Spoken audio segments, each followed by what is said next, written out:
안녕하세요, 여러분. 오늘은 분류심사론 12주차 강의 날입니다.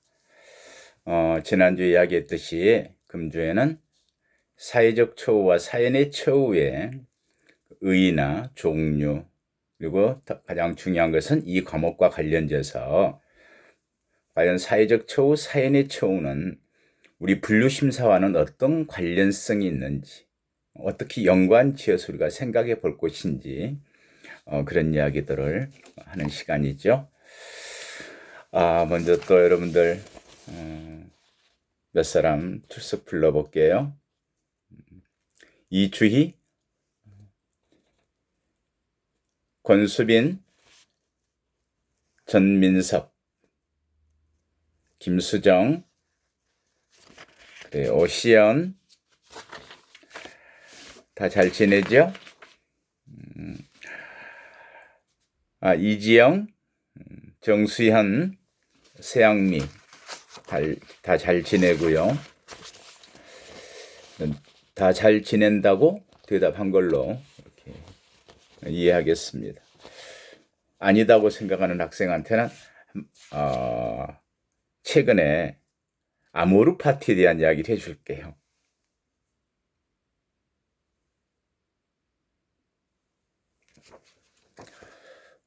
아모르 파티, 저도 언뜻 니체의 니체의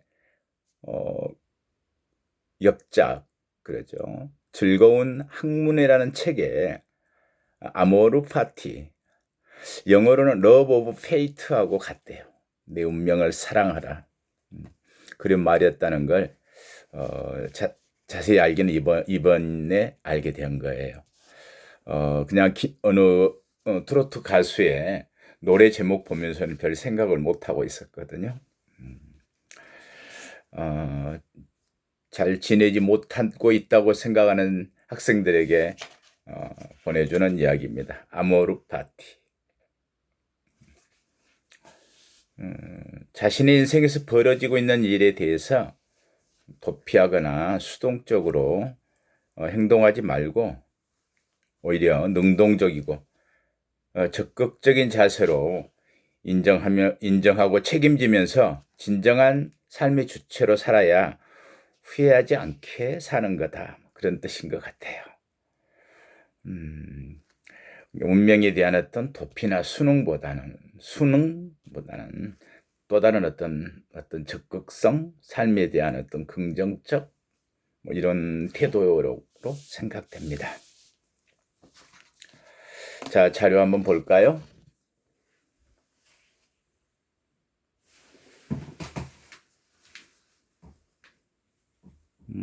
잘 보이도록 해야 할 텐데 다시 한번요.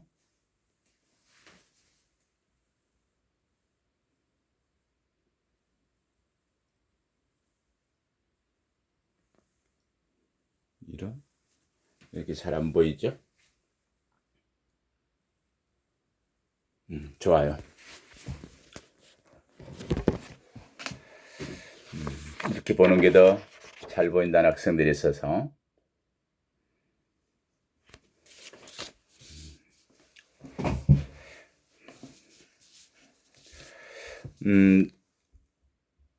교정이 그 의미를 더 가지려면 인연과 관련지어서 그렇게 의미 있는 어떤 교정의 어떤 작용 이러려면은 이제는 보다 더 사회화 개방화되는 게 좋겠다.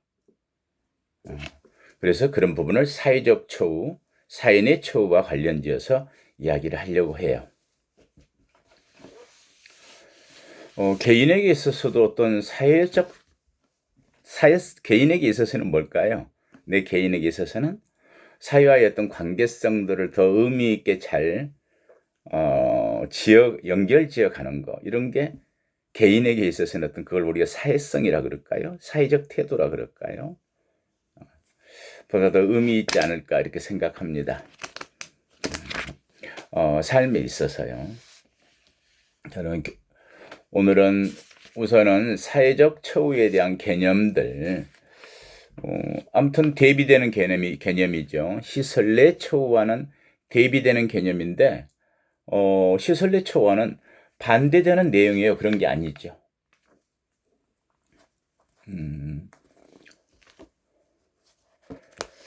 다시 이 부분들은 다시 좀 설명을 해갈게요.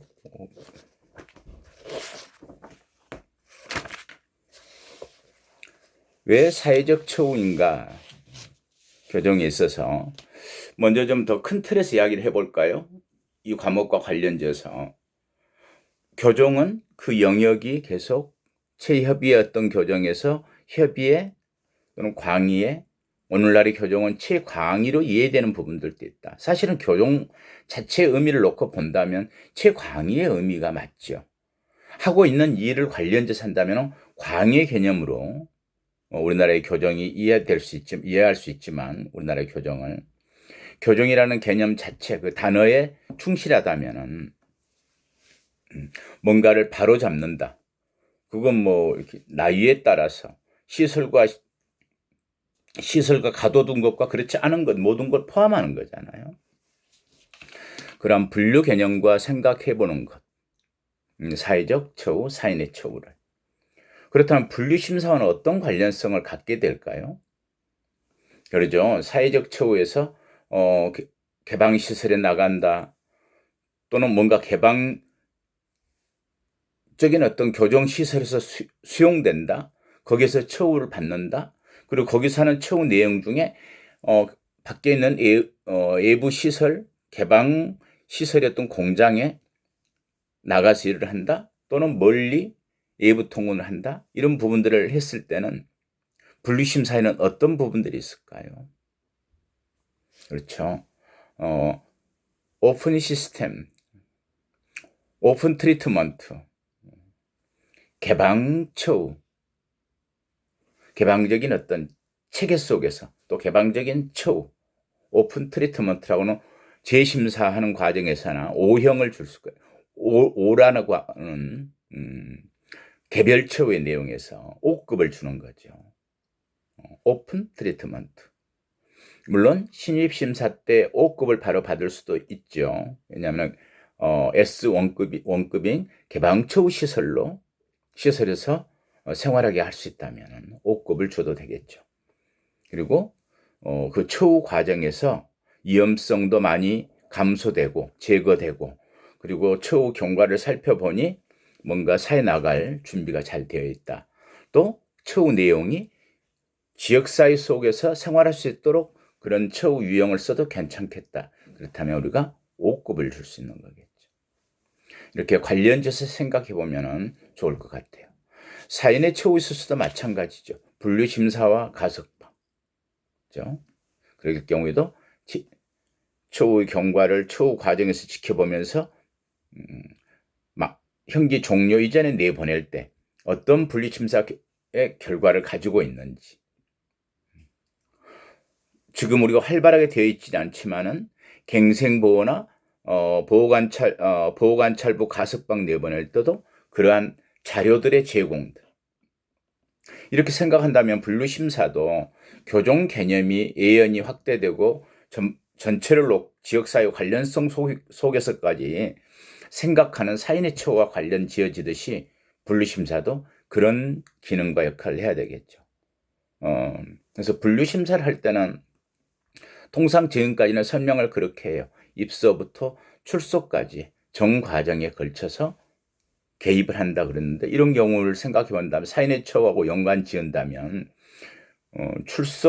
출소까지의 전 과정이 아니라 출소 후에도 재범을 하지 않고 우리 지역사회에서 케어하는 이런 부분이 가능하도록 우리는 처우 내용들에 대해서 분류심사 내용들에 대해서 자료를 또 제공할 수 있다.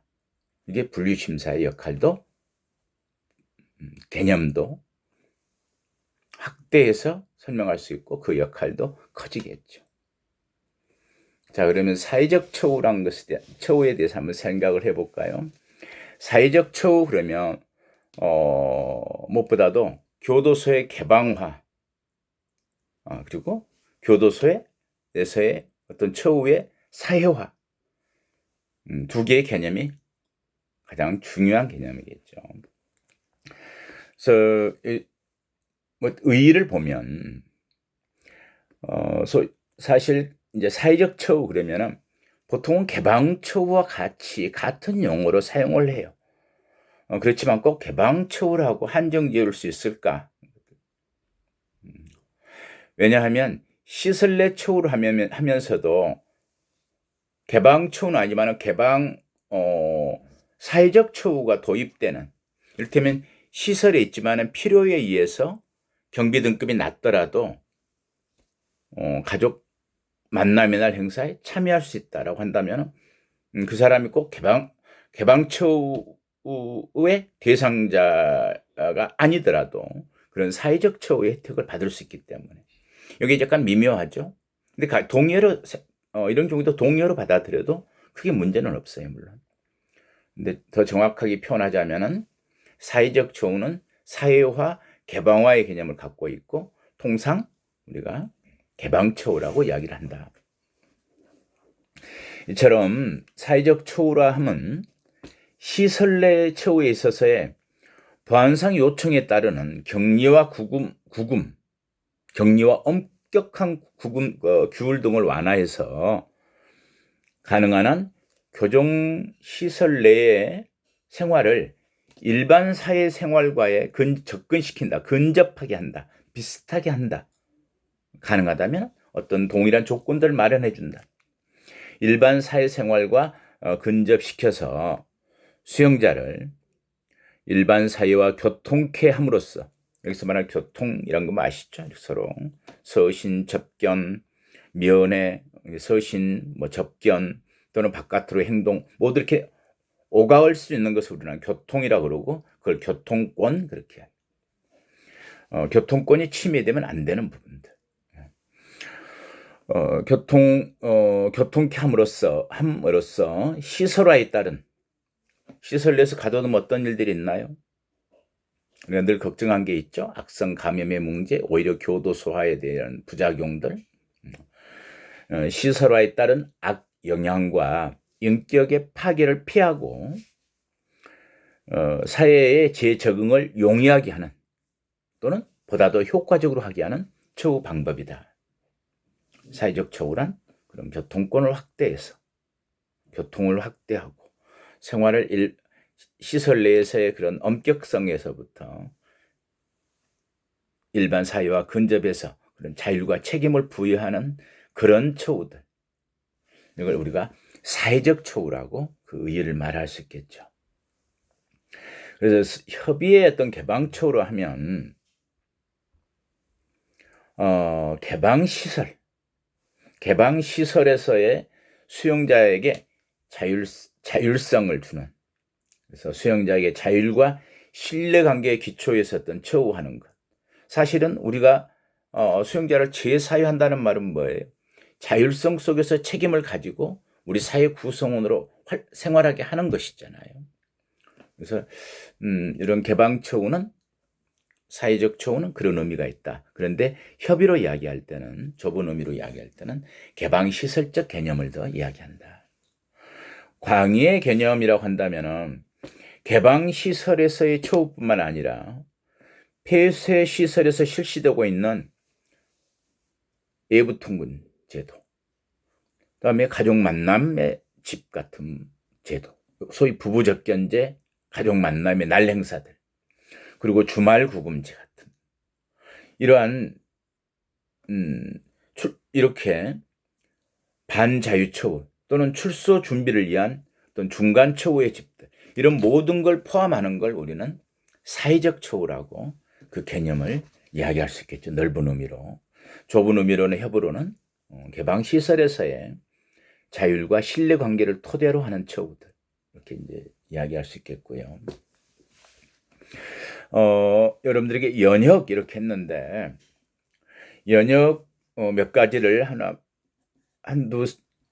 두세 가지를 이야기를 할게요. 하나는 1920년에 미국 행정위원회에서 한 위원인 알렉산더 패터슨은 한번 교정은 어떤 사람들이 있나요? 무슨 일이 이루어지고 있나요?라고 설명할 때 제가 언급했었던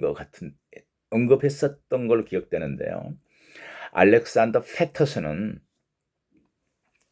사람을 구금하여 놓고는 자유를 위한 훈련은 불가능하다는 구호를 제창하면서 개방초우를 주장했었다. 1920년에 자유를 사람을 구금하여 놓고는 자유를 위한 훈련은 불가능하다.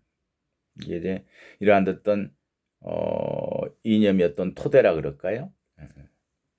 그리고 이제 1950년 네덜란드 헤이그에서 개최된 제2회 국제형법 및 형무회의에서는 개방시설은 어느 정도 전통적인 교도소를 대신할 수 있는가 하는 문제를 의제로 채택하면서 개방시설, 개방처우에 대한 논쟁이 좀 적극적으로 이루어지던 시기죠. 50년에. 그리고 이제 1955년 제네바에서 개최된 제1회 유엔 범죄 방지 및 범죄자 처우에 관한 국제회의에서 개방시설 및 개방처우를 행정의 공고사항으로 채택했었다. 이 시기에 무슨 이야기도 한번 했었죠. 교정시설은 500명 이내로 수용했으면 좋겠다. 그래야 처우에 효과가 있다라는 이야기를 권고했던 그 시점들이죠. 그게 무엇에서? 유엔 범죄 방지 및 범죄자 처우에 관한 국제회의에서.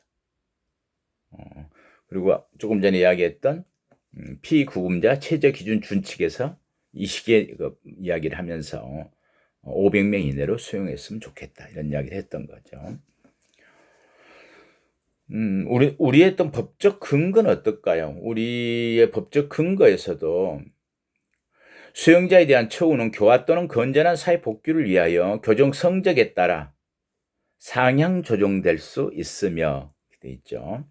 특히 그 성적이 우수한 수용자는 개방시설에 수용되어 사회생활에 필요한 적정한 처우를 받을 수 있다. 이런 법적 근거를 가지고 있죠. 그리고 바로 그 다음 항에서는 그렇게 또 이야기를 해요.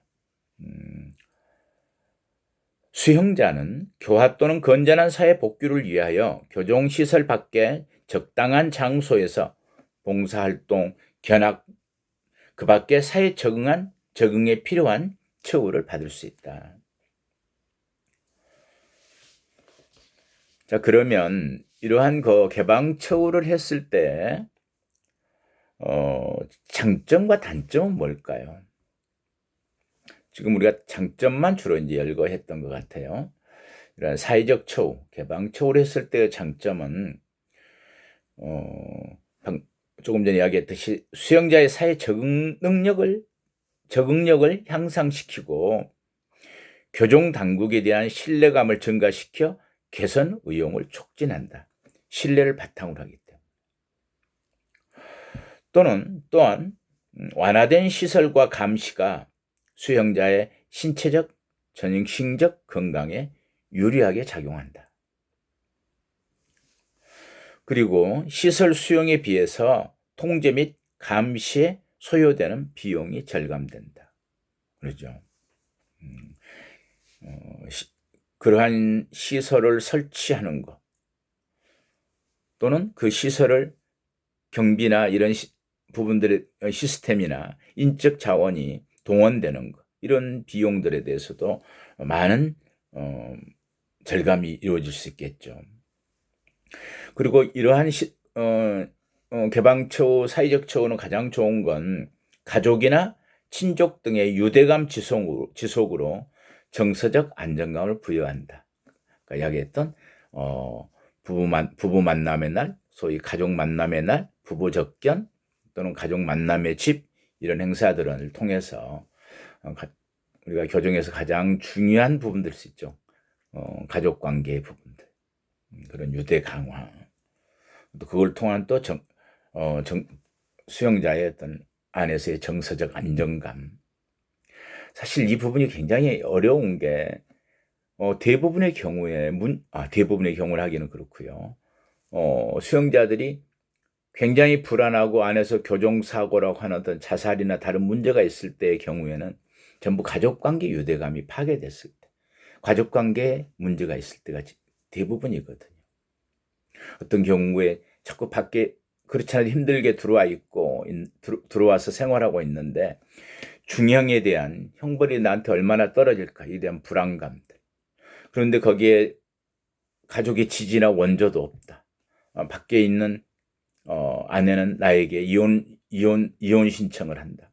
뭐 이런 부분들이 있을 때 우리가 굉장히 주의 깊게 살펴봐야 될 부분이거든요. 이랬을 때 이제 자살 사고의 대부분이 그런 부분들과 연관지어져 있으니까요. 그리고 구금의 완화로 단기 자유형의 폐해를 해소시키는 중간처우로서의 기능을 한다. 그렇죠. 구금을 이렇게 완화시켜서 단기 자유형의 교정도 되지 않으면서 범죄성만 오히려 커진다.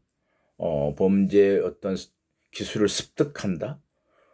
이런 기회들만 제공하고 교정이 안 된다면 이런 걸 막을 수 있는 게 어떤 교통권의 확대, 개방처우 이런 부분들이겠죠. 더 적극적으로 이야기한다면 이제 사회 내처로까지 연결시켜서 생각해 본다면은 뭐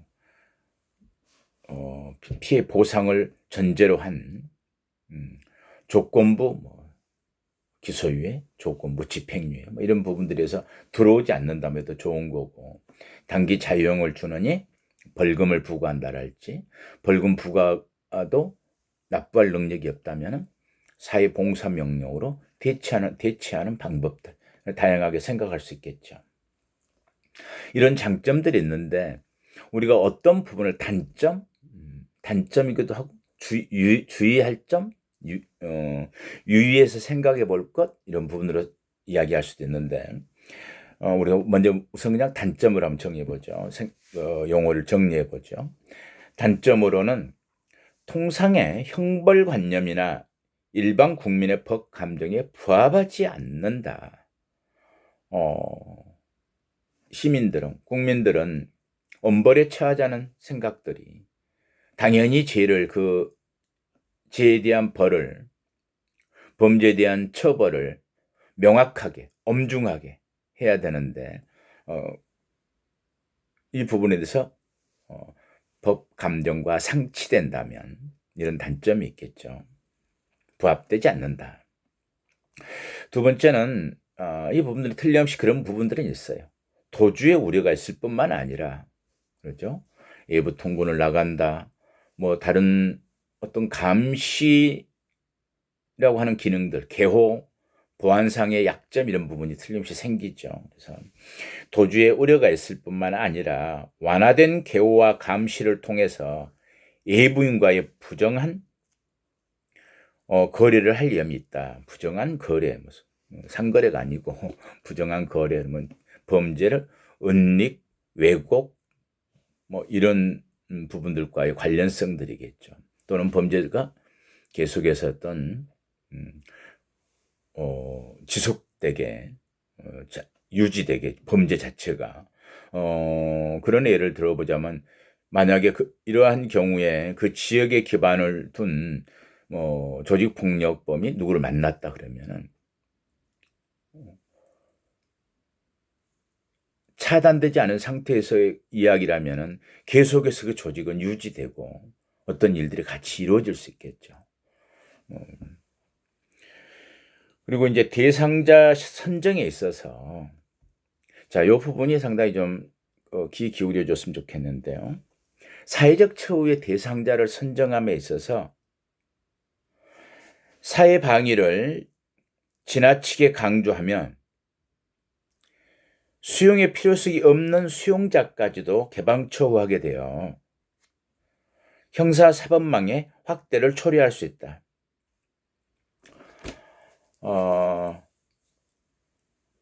사회적 처우 또는 사인의 처우라는 이런 부분이 없었으면 그냥 단기 자유형을 살면 되는데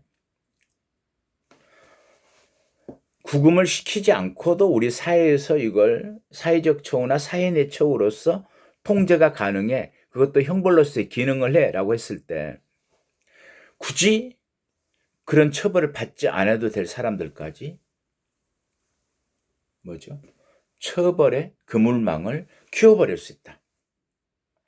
미국에서 굉장히 비판하고 있는 부분들도 이런 부분이에요.